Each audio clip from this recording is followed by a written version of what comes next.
இந்த இடத்துக்கு வந்திருக்கிறேன். அவரு தான் சொல்லிட்டே இருப்பாரு, எளிய கோயம்புத்தூருக்கு வரும்போதெல்லாம் நாற்றம்பள்ளி பாரு, இன்னையா பள்ளி இங்கயா இருக்குது. இன்னைக்கு வந்து ரொம்ப யாத்திரையில் ஆண்டவர் கூட இருந்தால் எந்த விதமான நாசமோசங்கள் இல்லாம வந்து சேர்ந்தாச்சு. உங்கள் மத்தியிலே இந்த நல்ல ஒரு நாளிலே உங்களோட கூட சேர்ந்து தேவனை நன்றி செலுத்தும்படியாக இந்த ஸ்தோத்திர கூட்டத்திலே உங்களோட கூட கலந்து கொள்வதிலே மிகுந்த மகிழ்ச்சியை நான் அடைகிறேன். எங்களுடைய சபையின் சார்பாக, அம்மாவுடைய சார்பாக, எங்களுடைய குடும்பத்தின் சார்பாக இந்த நாற்றம்பள்ளியில் இருக்கிற இந்த சபைக்கும் இந்த சபையினுடைய பெரியவர்கள் அனைவருக்கும் எங்களுடைய வாழ்த்துதலை நான் தெரிவித்துக் கொள்கிறேன். ஆமென். ஆமென். அரை மணி நேரம் தான், அதுக்கு மேல போயிடாது. அப்படி போனா நீங்களே எந்திரிச்சு போயிடலாம். சரிங்களா? நான் உங்களுக்கு பர்மிஷன் தரேன். அவர் ஒன்றும் சொல்ல மாட்டேன். கரெக்டா இப்ப என்ன டைம் ஆயிடுங்க? ஆமா, டைம் வச்சுக்கோங்க. கர்த்தர் நல்லவராக இருக்கிறார். இந்த நல்ல நாளில நம்ம அவரை துதிக்க வந்திருக்கிறோம். எல்லா விதமான திருவிழாவுமே, எல்லா விதமான பண்டிகையிலுமே கிறிஸ்தவர்களாக நாம் இறைவனை நன்றி செலுத்தும் ஒரு தருணமாய் இருக்கிறது. என்ன நல்லதா இருந்தாலும் சரி, கெட்டதா இருந்தாலும் சரி, ஆமென், அனைத்திலும், அதாவது நம்முடைய சூழலுக்கு அப்பாற்பட்ட கடவுள் நம் கடவுள். எவ்வளவு பேர் சந்தோஷமா இருக்கிறீங்க? ஓகே, ஏன் சந்தோஷமா இருக்கிறீங்க? விசுவாசம் இல்லாட்டி வருமானம் வந்தா சந்தோஷம், ஐபோன் எடுத்தா சந்தோஷம், தீபாவளி வந்தா சந்தோஷம். அப்படி சூழ்நிலையினால வருகிற சந்தோஷம் நம்முடைய சந்தோஷம் அல்ல. இறைவனை விசுவாசிக்கிற நாம் ஏன் சந்தோஷப்படுகிறோம் என்றால், கிறிஸ்து என் அஸ்திவாரமாய்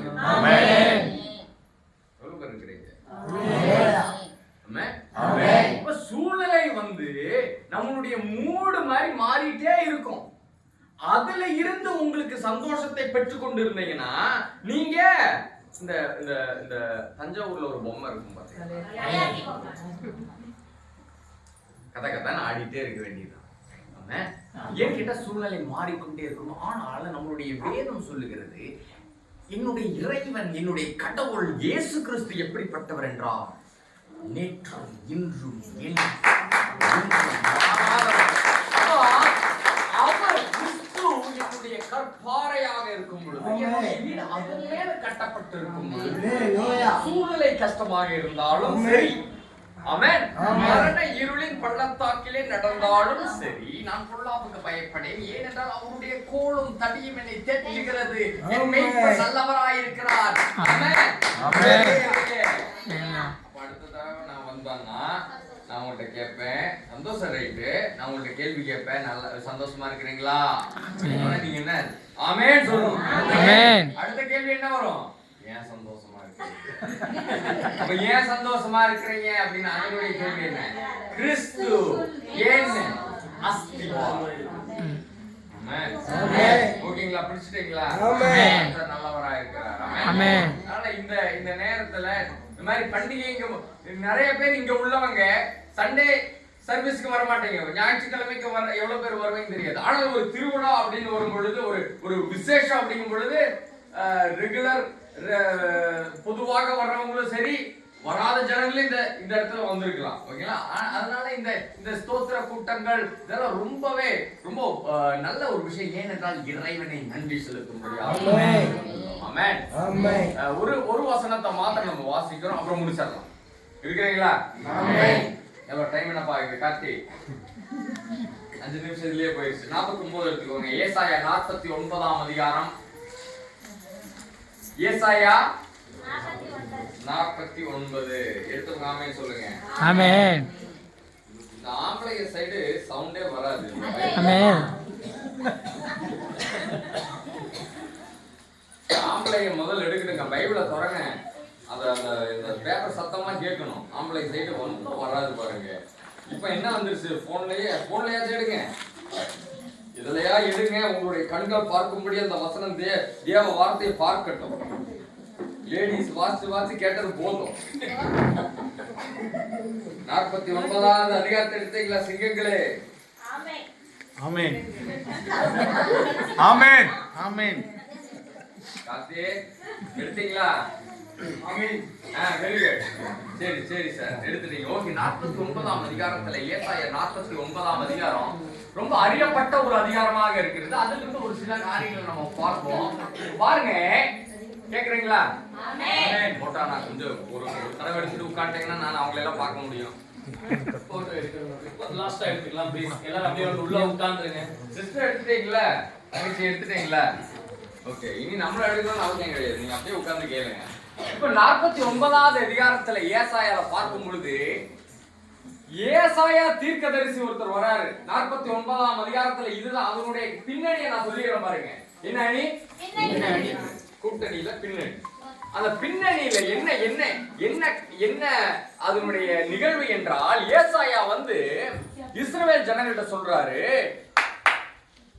உங்களுக்கு நல்ல காலம் பிறக்க போகுதையா, நல்லது நடக்க போகுதையா, கடவுள் உன்னை விடுதலை செய்கிறார் ஐயா அப்படின்னு சொல்லிட்டு, அதுதான் இந்த 49ஆவது அதிகாரத்தினுடைய பின்னணி. ஆனால் இஸ்ரவேல் ஜனங்கள் என்ன நிலைமையில இருந்தாங்க தெரியுங்களா? நம்மள மாதிரி அப்படியே ஃப்ரீயா விடுதலையோடு நம்ம ஜோலியை பார்த்துட்டு வேலையை பார்த்துட்டு குடும்பத்தை கட்டிட்டு நம்ம பொழப்ப பார்த்துட்டு அப்படி அந்த சூழ்நிலை அல்ல. இஸ்ரவேல் ஜனங்கள் இருந்த சூழ்நிலை என்னவென்றால், அவர்கள் நாடு கடத்தப்பட்ட நிலையிலே இருந்தார்கள். அப்படின்னா என்னங்க? எக்ஸைல்ஸ். அதாவது நாடு கடத்தப்பட்ட நிலைனா, இப்போ நம்மளை எல்லாத்தையும் ஸ்ரீலங்காக்காரங்க அடிச்சு திம்சம் பண்ணி நம்மளை எல்லாத்தையும் அங்க கொண்டு போய் அடிமைகளா வச்சுட்டாங்கன்னா நம்மளுக்கு என்ன இல்ல, அட்ரஸ் இல்ல. இந்த ஊர் பேர் சிற்றோரம் பிள்ளையா இல்ல, நாற்றம்பள்ளியும் இல்ல, எந்த பள்ளியும் கிடையாது. அட்ரஸ் என்ன? ஏதோ எங்க பாட்டம் கூட்டம் நாற்றம்பள்ளின்னாங்க, ஆனா தெரியலைங்க. அப்படிங்கிற ஒரு நிலை எங்க வந்துடும்? நாடு கடத்தப்பட்ட. அதுதான் நாடு கடத்தப்பட்ட நிலை. உனக்கு அட்ரஸ் கிடையாது, கலாச்சாரம் கிடையாது, மொழிய மறந்துடுவ. எவ்வளவு பேர் இருக்கிறீங்க? ஏன் கேட்டா அங்க போயிட்டு அப்புறம் சிங்களம் தான் இல்லைங்களா? சொல்றேன் ஒரு பேச்சுக்கு.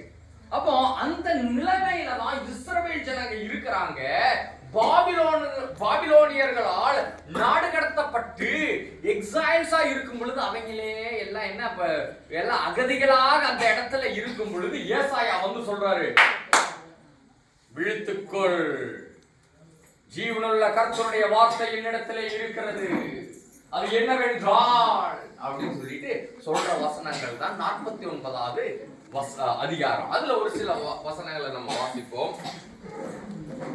எவ்வளவு பேர் முடிச்சிருக்கிறீங்க? ஆமென். 5வது வசனத்துல எல்லாம் வாசிக்கும் பொழுது 5வது வசனம் பார்க்கிறோம். யாக்கோபை தம்மிடத்தில் திருப்பும்படி. யாக்கோபுனா யாருங்க? இஸ்ரவேல். இஸ்ரேல். அப்ப 5வது வசனத்துல சொன்னாரு, ஏய் உங்களை எல்லாத்தையும் அப்ப இன்னைக்கு 4 மணி தான் உங்களுக்கு.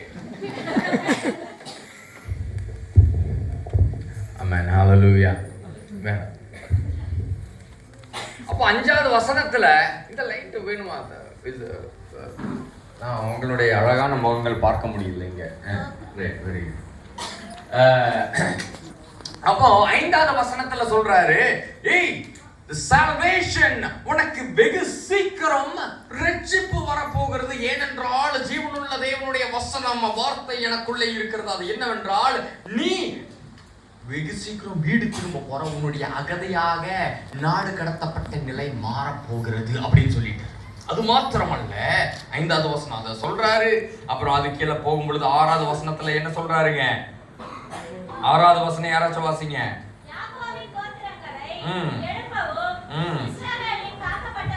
திருப்பவும் நீர் எனக்கு தாசனாய் இருப்பது அற்பமாய் இருக்கிறது, நீர் பூமியின் கடைசி பரியந்தமும் என்னுடைய ரட்சிப்பாய் இருக்கும்படி. ஓகே, இங்க பாருங்க 5வது வசனம் என்ன? ஸ்ட்ரெயிட்டா அந்த வார்த்தைகள் யாருக்கு போறது? இஸ்ரவேல் ஜனங்களுக்கு மாத்திரம் சொல்றாரு. ஏய், உன்னுடைய சிறையிருப்பு மாறி உனக்கு திரும்பி அட்ரஸ் கிடைக்க போகுது. நீ நாடு கடத்தப்பட்ட நிலையை நீ என்ன பண்ண போற? அந்த நிலை மாறி உனக்கு நாடு கிடைக்க போகுது. சீக்கிரம் இது நடக்க போகுது. அது மாத்திரமல்ல, 6வது வசனத்துல நம்ம இப்ப வாச மாதிரி, உனக்கு மாத்திரம் ரட்சிப்பு இல்லையா, இந்த உலகத்துக்கே ரட்சிப்பு வர போகுதையா. யார் மூலம்? இயேசு கிறிஸ்து மூலமா. அது தீர்க்க தரிசனமா அங்க சொல்றாரு. ஓகேங்களா? பிடிச்சிட்டீங்களா? லாஸ்ட்ல கொஸ்டின் பேப்பர் தருவேன், நல்லா விழிப்போட இருங்க. அப்ப 2 விஷயம் சொல்றாரு. ஒண்ணு, வெகு சீக்கிரம் நீ நாடு திரும்ப போகிறாய். உன்னுடைய நாடு கடத்தப்பட்ட நிலை மாற இருக்கிறது. அது மாத்திரமல்ல, உனக்கு மாத்திரம் ரட்சிப்பல்லையா, அந்த இந்த சிற்றம் பள்ளியில் இருக்கிறாங்க பாரு, அவங்களுக்கு என்ன இருக்குது? ரட்சிப்பு. நாற்றம் பள்ளி இப்போ மணக்கர பள்ளி ஆக போகுதையா அப்படின்னு சொல்லி அவர் என்ன சொல்றாரு? இஸ்ரவேல் உனக்கு மாத்திரம் ரட்சிப்பல்ல, என்னுடைய தாசனுக்கு உன்னை மாத்திரம் ரட்சிப்பது அற்பமான காரியம், ஆனால் உலகத்தையே ரட்சிக்கும்படி. இதெல்லாம் சொல்லும் பொழுது அவருக்கே தெரிஞ்சிருக்காது. யாருக்கு? ஏசாயாவுக்கே தெரிஞ்சிருக்காது. ஆனால் தீர்க்க தரிசனமாக இயேசு கிறிஸ்துவை குறித்து சொல்லுகிறார். இப்ப யார்கிட்ட சொல்லிட்டு இருக்கிறாருங்க? இஸ்ரவேல்ட்ட சொல்லிட்டு இருக்காரு. இதெல்லாம் யார்கிட்ட சொல்லிட்டு இருக்கிறாருங்க? ஓகே, 2 காரியம் சொல்லிட்டாங்க. 3வது காரியம் சொல்றாரு. அது மாத்திரமல்ல, இனி வரப்போகிற காரியம், அதாவது இனி வரப்போகிற நாட்களை குறித்து சொல்லுகிறார். அது என்னவென்றால் புதிய வானம் புதிய பூமி. அடுத்த வசனம் வாசிங்க. ஓகே, 13வது வசனம் வாசிங்க. 13வது வசனத்துல வானங்களே கம்பீரித்து பாடுங்கள். அதெல்லாம் என்ன, எதை பத்தி சொல்றாருன்னா வானங்களை பத்தி சொல்றாரு, பூமியை பத்தி சொல்றாரு. இந்த வசனங்கள்லாம் இனிதான் நம்ம பார்க்க இருக்கிறோம். நமக்கே இது இனிதான் நடக்க இருக்கிறது. இப்படி அற்புதமான விஷயங்களை ஏசாயா என்ன பண்றாரு? யார்கிட்ட சொல்றாருங்க? இஸ்ரவேல் ஜனங்கள்ட்ட சொல்றாரு. ஆனால் இஸ்ரவேல் ஜனங்கள் எந்த நிலையில இருந்தாங்க? கார்த்தி எங்க இருக்கிறாரு? வாங்க, ஒரு நிமிஷம் வாங்க, முன்னாடி வாங்க.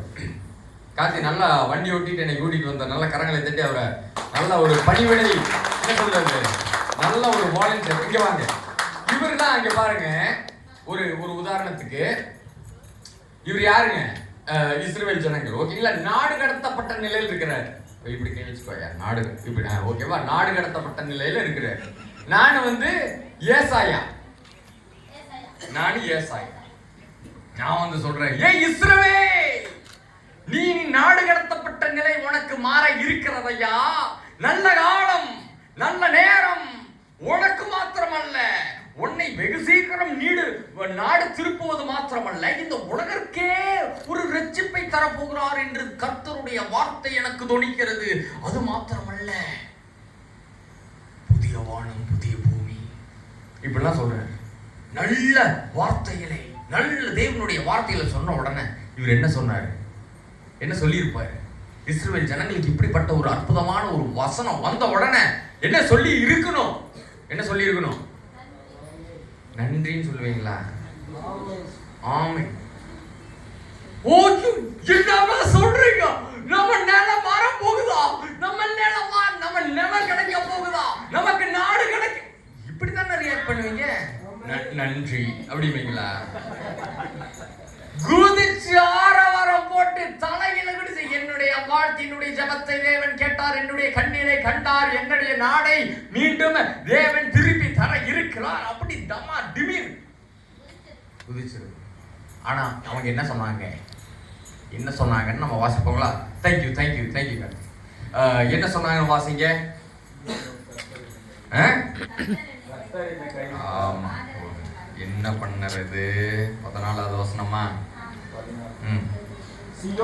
ஆனா 14 அவங்க இப்படிப்பட்ட ஒரு வார்த்தை வந்தவங்க சியோன் சொல்றா, கர்த்தர் என்னை கைவிட்டார், ஆண்டவர் என்னத்தை போய்க்காக, இது எங்களுடைய பாஷை, என்னத்தை போய் என்ன பண்றதாக்க, அவருதான் அத்தனை வார்த்தை இருக்குது, ஒண்ணு நடக்கிறது இல்லையாக்க, நமக்கு எங்க போய்க்காக ரொம்ப சமூகம் வரும்னு இந்த ஸ்டிக்கர் தான் இருக்குது, அதெல்லாம் நடக்காது. என்னத்தை போய் அவர் பாச அவர் சொல்லணும், அவரு சொல்றது சொல்லுவாரியா, அது நான் நடந்துருமா? வார்த்தை சொன்ன உடனே அப்படியே போ. ஆமா,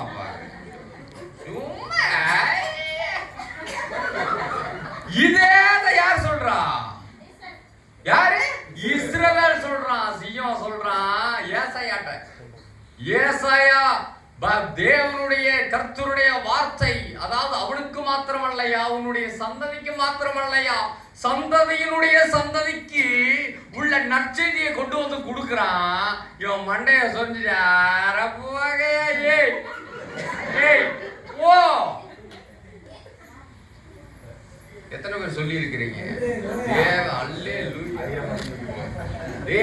வாக்கு மாறாதவர், அவர் வாக்கு சொன்னதை அவர் நிறைவேற்றுவார் அப்படிங்குதா பாருங்க. அப்படிப்பட்ட நிலையில தான் அங்கே மண்டே சொரிஞ்சிட்டு போயா ஏசாயா போ காத்து வரட்டும் அப்படிங்கிற மாதிரி ஏசாயா வந்து அதெல்லாம் ஒண்ணும் கண்டுக்கல. ஒண்ணு ஆண்டவருக்கு எப்படி கோபம் வந்துருக்கும்?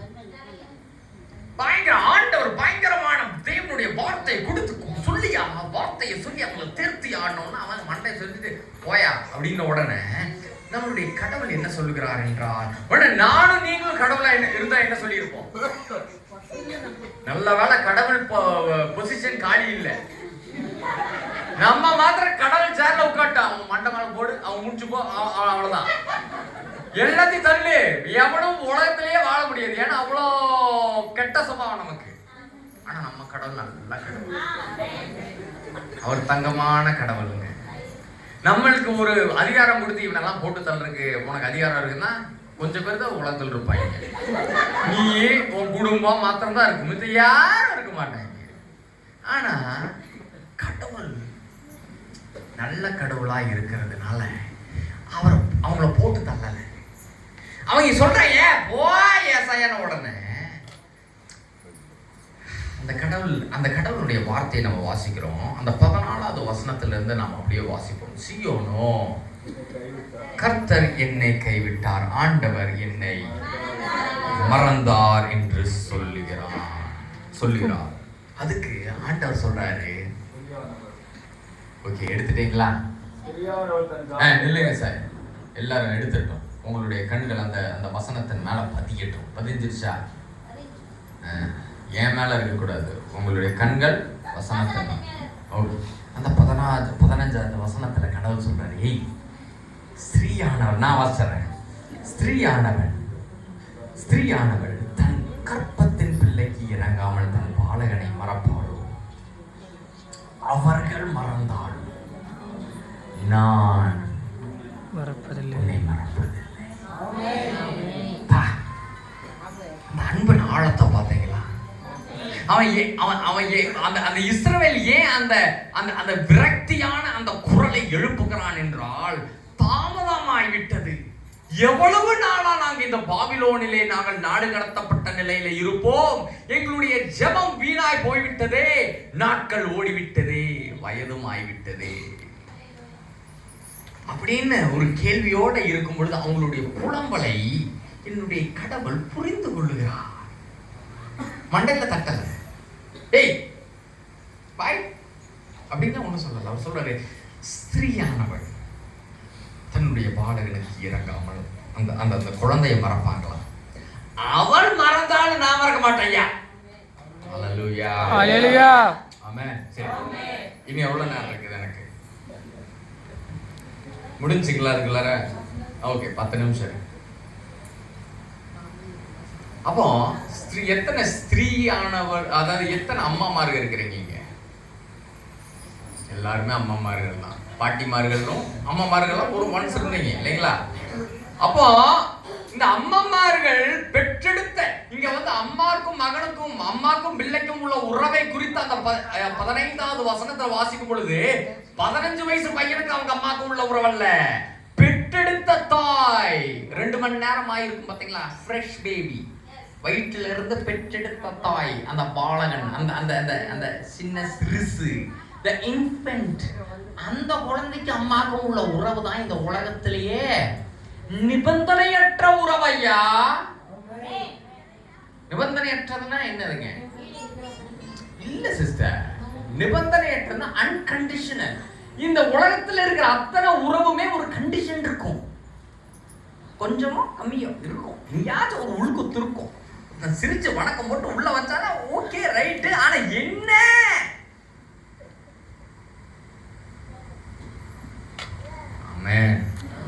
எல்லா உறவுகளும் இப்போ நான் நீ உங்க வீட்டுல உங்க புருஷனுக்கு ஒண்ணுமே பண்ணாம இருந்து இல்ல உங்களை நான் நேசிக்கிறேன்னு சொல்லிட்டு சோறு பொங்காம இருந்தா அது என்ன இல்ல, ஏய் நேசிக்கிறது ரைட்டுப்பா, பாயிலேயே நீ என்ன பண்ணாத, சுடாத, அடுப்ப பத்தவை, வேலை செய் இல்லைங்களா? அப்பதான். ஆனா இந்த பிறந்த குழந்தைக்கு அம்மாக்கும் அந்த குழந்தை என்னமே தராது, மீண்டும் தராது, அது திருப்பி தராது. வாடகை கட்டுமா, பால் காசு கொடுக்குமா, இந்த டைப்பர் சேஞ்ச் பண்ணா அது தேங்க்யூ சொல்லுமா, ஒண்ணு சொல்லாது. என்ன சொல்லுங்க, அழுகும்.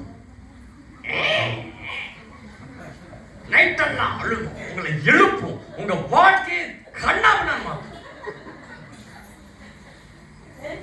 ஆனா அந்த தாய் இருக்கிறா பாருங்க, கொடுத்துட்டே பாசம் பாசம் பாசம்.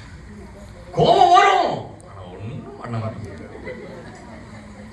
குடுக்கல் தான், குடுக்கல் வாங்கல் அல்ல. எல்லா உறவுகளுமே குடுக்கல் வாங்கல் இருக்கும், கொஞ்சமோ ஜாஸ்தியோ. சிலது வெறும் குடுக்கல் வாங்கலுக்கு தான்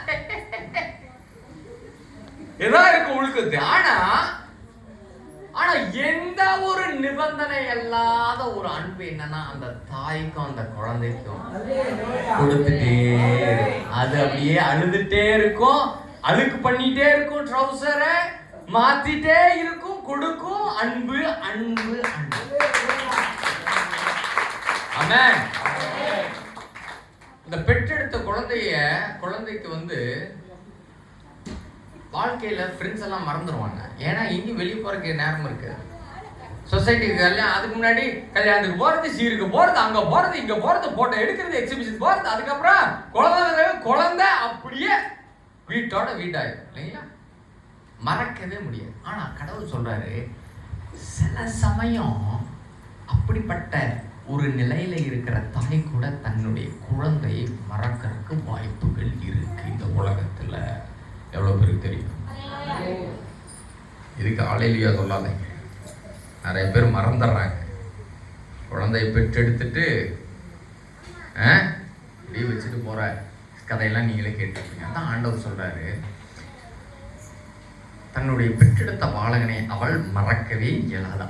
ஆனால் அவள் மறந்தாலும், ஒருவேளை இந்த உலகத்துல மோசமான அம்மாமார்கள்லாம் இருக்கிறாங்க ஒரு சிலர், ஆனா அவள் மறந்தாலும் அவர் என்ன சொல்றாருன்னா, நான் அப்ப அவர் என்ன சொல்றாரு, நான் ஒரு தாய்க்கும் ஒரு பெற்றெடுத்த குழந்தைக்கும் உள்ள உறவையா எனக்கும் உனக்கும்.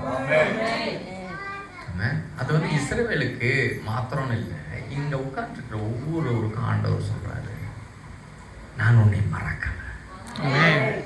இங்க உட்கார்ந்துருக்கிற உங்களுடைய பாரங்கள், வருத்தங்கள், யாருக்கும் தெரியாத வடிக்கிற கண்ணீர்கள், உங்களுடைய புலம்பல்கள், ஏக்கங்கள் உங்க புருஷனுக்கோ உங்க மனைவிக்கோ தெரியாமல் இருக்கலாம். ஆனால் நான் உன்னை மறப்பதில்லை. அல்லேலூயா. அப்படின்னு யார் சொல்றாருங்க? சிருஷ்டிகர்த்தா, என்னையும் உங்களையும் படைத்த இறைவன் சொல்றாரு, நீ என்னால் மறக்கப்படுவதில்லை. ஆமென். ஓகே, லாஸ்ட் மினிட்ல வந்திருக்கிறோம்.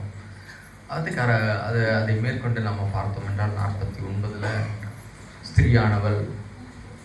ஓகே, லாஸ்ட் நம்ம முடிக்க இருக்கிறோம். கடைசி வசனம். ஆமென். இதுதான் நிறைய பேருக்கு நற்செய்தி இல்ல, பெரிய நற்செய்தி. 16வது வசனம். இதோ. ஓகே, ரைட், நல்லா கவனிங்க.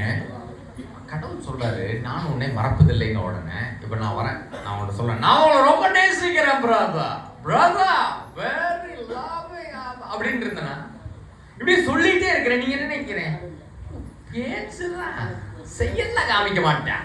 ஏன் போன் பண்ணியா, இங்க வாயா, என்னை கூட்டிட்டு போயா, இல்ல எனக்கு ஏதோ பிரச்சனையா இருக்குதுயா, வந்து உதவியா, போலீஸ்காரங்க தூக்கிட்டு போயிட்டாங்கயா, என்னையா வந்து ஏதோ பெயில் எடுத்துவியா, பிரதர் நான் வெளியூர்ல இருக்கிறேன் பிரதர் அப்படின்னு சொல்லி நான் அப்படியே எஸ்கேப் ஆயிட்டு போயிட்டேன்னா, என்னுடைய வார்த்தையில என்ன இல்லை, என்னுடைய வார்த்தையில செயல் இல்லை. வார்த்தை வெறும் அது ஒண்ணுத்துக்கு இல்லை. சும்மா நேசிக்கிறேன்னு சொல்லாதீங்க சொல்றதுக்கு. அப்போ நேசிக்கிறது அப்படிங்கிறது ஆங்கிலத்துல சொல்லுவாங்க, it's a verb, it's an action. இது ஒரு செயல்பாடு உள்ள வார்த்தை நேசம் என்கிறது. நம்முடைய கடவுள் வந்து நான் உன்னை மறப்பதில்லை அப்படின்னு சொல்லிட்டு அத்தோட ஃபுல் ஸ்டாப் போட்டு 49வது அதிகாரம் முடிஞ்சிருந்துச்சுன்னா என்ன இல்லை, அதுக்கு ஒரு வெயிட் இல்லை. என்ன எல்லாம் சொல்றாரு ஐயா, அவர் இங்கயா எல்லாம் சொல்லுவார் ஐயா, ஏசாயா வச்சு சொன்னதெல்லாம் அந்த காலம் சொல்றதோட தான் அதுக்கப்புறம் நடக்குது அப்படின்னு நினைக்கலாம். ஆனால் அந்த 15வது வசனம் தானே, அது என்ன வசனம்? 16ல வாசிக்கும் பொழுது, இதோ என் உள்ளங்கைகளில் உன்னை வரைந்திருக்கிறேன், உன் மதில்கள் எப்பொழுதும் என் முன் இருக்கிறது. ரைட். ஆமென். உள்ளங்கைகளில் கைகளிலே அவர் வரைந்திருக்கிறார். அப்ப பாருங்க, நான் அந்த வசனம் வாசிக்கும் பொழுது உள்ளங்கையில என் பேரை எழுதி இருக்கிறாரா அப்படின்னு நினைக்கும். அப்ப என்னுடைய திங்கிங் எப்படின்னா, நான் இந்த எக்ஸாமுக்கெல்லாம் சில சமயம் போகும் பொழுது சில வேளைகளிலே மறந்துருவோம் அப்படின்னு சொல்லி உள்ளங்கையில எத்தனை பேர் எழுதி இருக்கிறீங்க?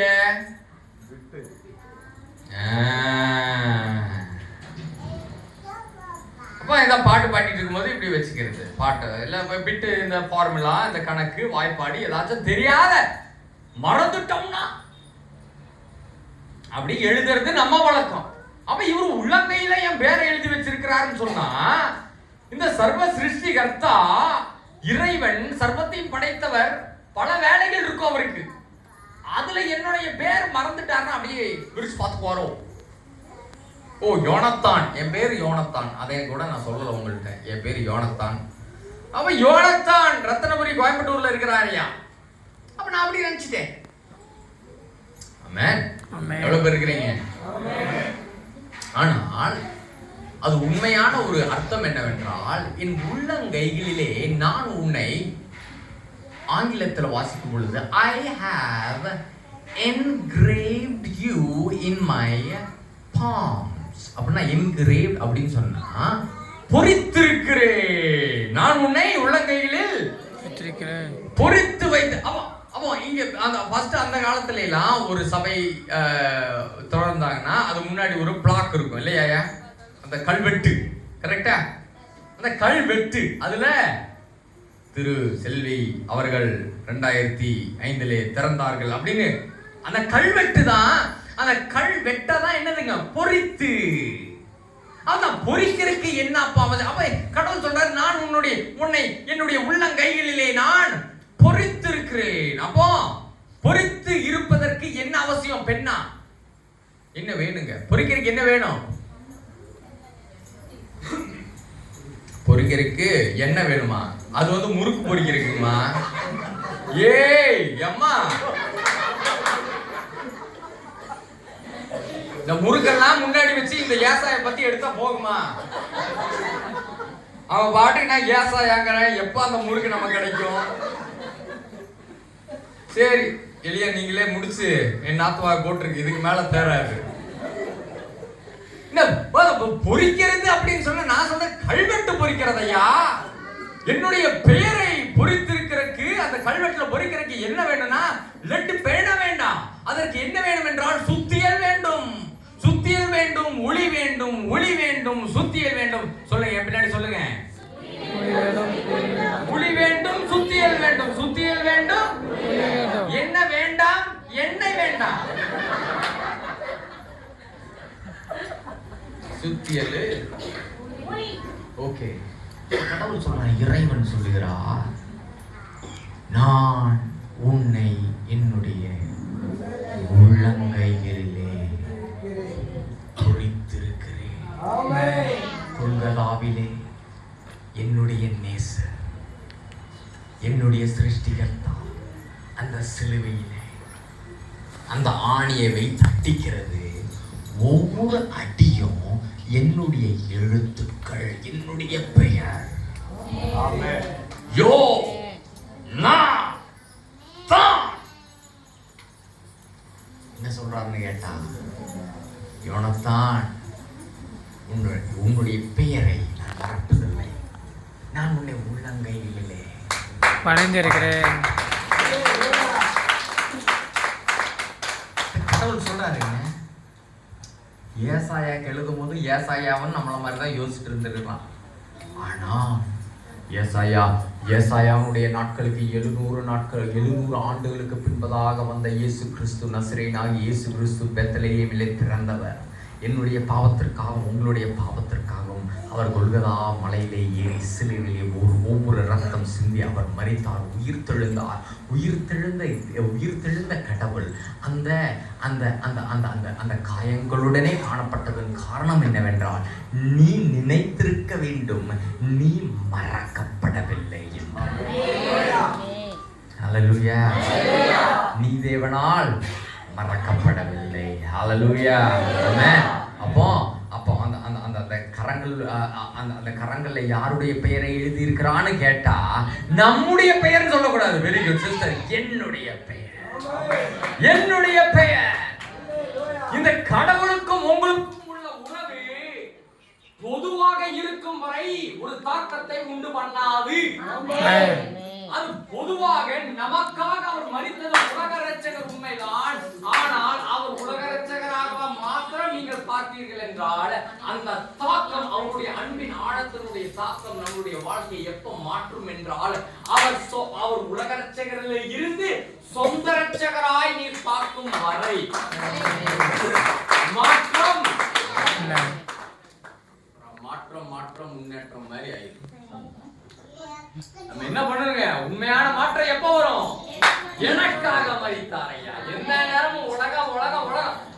1000ல் 1 இருக்கிறதுல என்னங்க விசேஷம்? எனக்காக. ஏய் நான் இந்த பள்ளி பேர் இந்த பள்ளியில ஏதோ ஒரு மூலையில பக்கத்தால உள்ள கூட கண்டுக்காம இருக்கலாம் ஐயா. ஆனா நான் நினைக்கிறது the ultimate reality, யதார்த்தம் என்னவென்றால் இந்த வானத்தையும் பூமியும் படைத்த சிருஷ்டிகர்த்தா என் நினைவாய் இருக்கிறான். இது ஏதோ சொல்றதுக்காக நான் கூப்பிடல. இதுதான் சத்தியம். இதை ஏற்று சொல்லுங்க. தேவன் உங்களை மறக்கவில்லை, உங்கள் மேல் நினைவாய்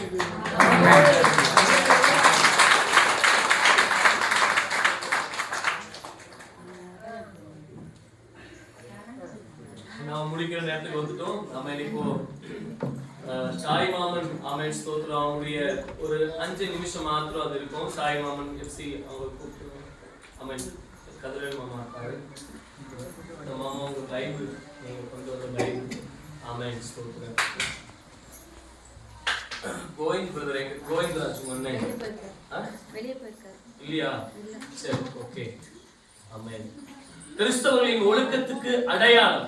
இந்த பைபிள் ஏன் தாய் மாமா பிள்ளைக்கு கொடுக்கறாங்கன்னா தன் உடன் பிறந்தவரை எப்படி ஒழுக்கமாய் வளர்த்தார்களோ அதே போல ஒழுக்கத்திற்கு அடையாளம் தான் இந்த வேதம். எனக்கு அன்பானவர்களே, இந்த வேதம் கற்றுக் கொடுக்கிற ஒரு பெரிய உபதேசம் ஒழுக்கம். இந்த ஒழுக்கத்துக்கு அடையாளமா முதல்ல இந்த பைபிளை கொடுக்க விரும்புறாங்க.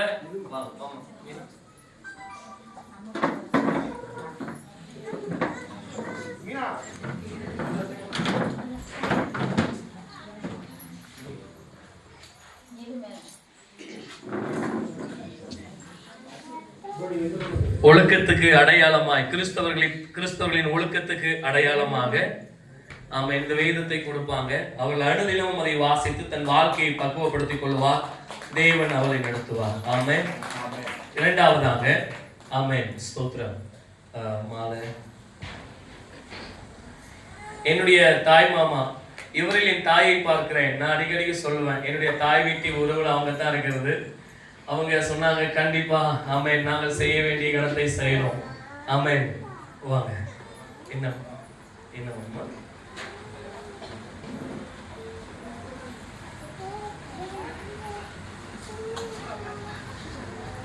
கோவிந்தராஜ் இல்லையா?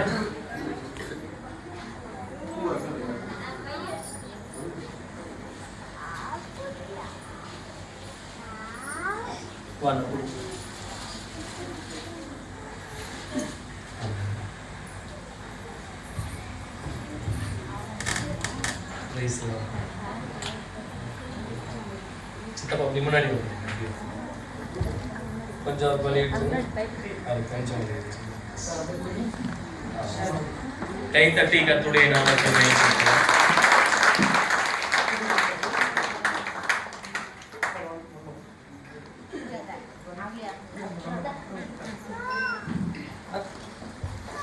Thank you.